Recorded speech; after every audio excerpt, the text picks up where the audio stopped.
Hey, what is up, guys? Today we're going to have our first book talk, and that is all about Percy Jackson and the Lightning Thief by Riordan.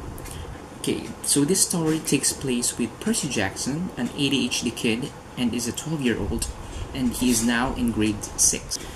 This book is concerned about Greek mythology, and I am so happy with that because when I've read this book, this is the first one I've read that is all about Greek mythology. The story starts with their field trip at a museum, and Percy has his friend Grover. This is his one friend, and then the other one is Nancy Bobofit. So Nancy Bobofit is bullying Grover.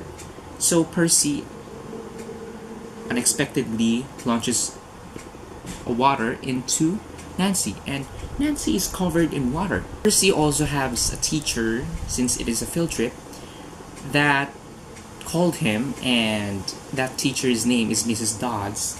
Mrs. Dodds called Percy, and just a few moments later, Mrs. Dodds turned into a freaking fury. What even what? Then his teacher, Mr. Brunner, the other guy who is also with the kids during the field trip, just tossed his pen to Percy, and then Percy catches the pen and it turns into a sword. Whoa, I am so amazed by that moment. I can even read the line from the book. Wait, okay, so Mr. Brunner said, "What ho, Percy," he shouted, and tossed the pen through the air. Mrs. Dodge lunged at me.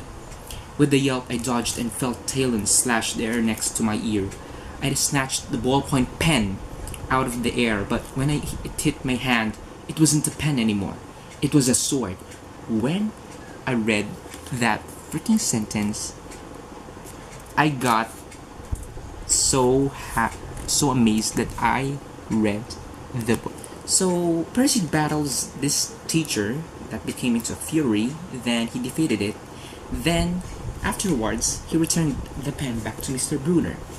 And Mr. Brunner said that he thanks Percy for returning his pen and that he should have a pen next time.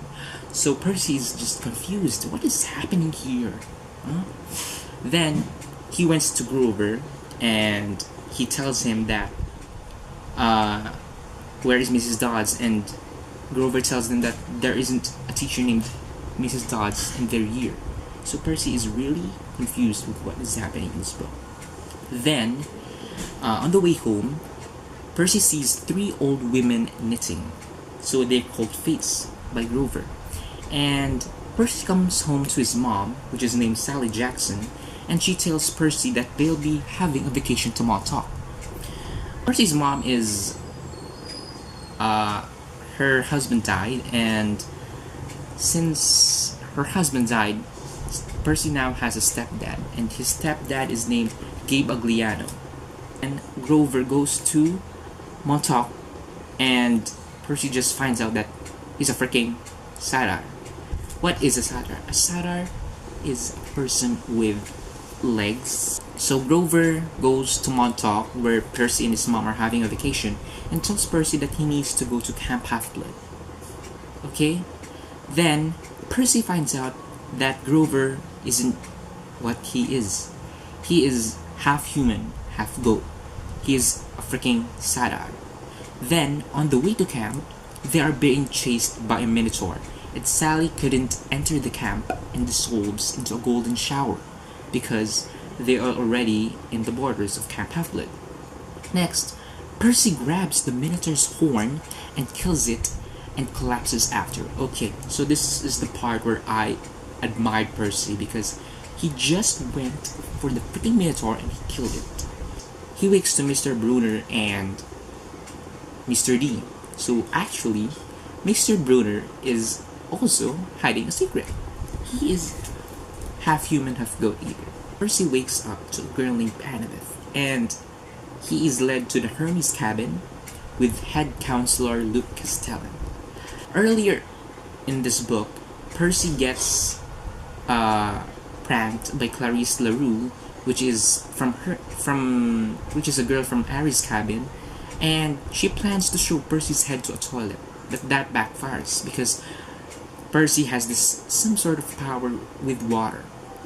Then Capture the Flag happened, where the Aris campers, Clarice LaRue's group, attacked Percy for revenge.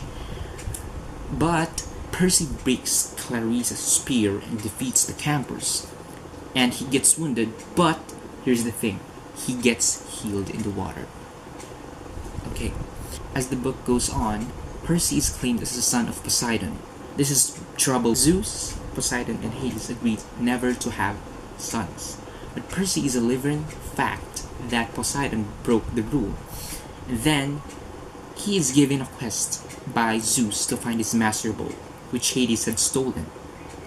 And Zeus said that he has 10 days before the winter solstice. And then, Chiron gives Percy Riptide, or Anaklusmos, from his father Poseidon. This is the pen that Mr. Brunner, or aka Chiron, gave to him when he battled the teacher at the museum named Mrs. Dodds. The journey goes on for the quest for Zeus' master bolt stolen by Hades. First, they go to Auntie M's Garden Emporium. And this is a unique part because Auntie M, as in a letter M, is actually Medusa. Garden Emporium. So when they go to this place, they see different statues of humans that are so realistic, and little did they know that Medusa is the one who did all of these things to humans who actually went to her place. They escape that place eventually, and they go to the Gateway Arc where Percy jumps into the Mississippi River because a Chimera was fighting him. Next thing happened was Percy wakes up to find his friends, and they go to Denver and meet the freaking god of war, Ares, and Ares tells that Sally is not dead. So thank goodness Sally is not dead. Percy isn't going to be sad because he will have hope that his mother is still alive. Okay, after the talk with Ares, they go to the Lotus Hotel and Casino. This is a mind-blowing part because when they go to this hotel, it's so fancy, it's so luxury, and you will forget that time is passing. So, when Percy and his friends, Percy with Annabeth and Grover, went to this Lotus Hotel and Casino, they saw a man, Percy saw a man that is playing an arcade game and is kind of a bit weird because he's wearing old clothes. And Percy asked the man, what year is it? And the man said, a freaking old year, like 18 something, 1896 or what. And Percy said that, whoa, what is happening? Then they concluded that time passed by so fast while they are having fun at this casino. So Percy and his gang went out of this casino, and they realized that when they went out of the casino, they went to the underworld where they find Hades, and the entrance to the underworld is really terrifying because there's a freaking three-headed dog. If you don't know that term for that dog, it's Cerberus. And when they go to Hades, they found out that Hades was innocent. So who stole the Master Bolt? Then, after they go to the underworld, they meet Ares again, and Percy fought him.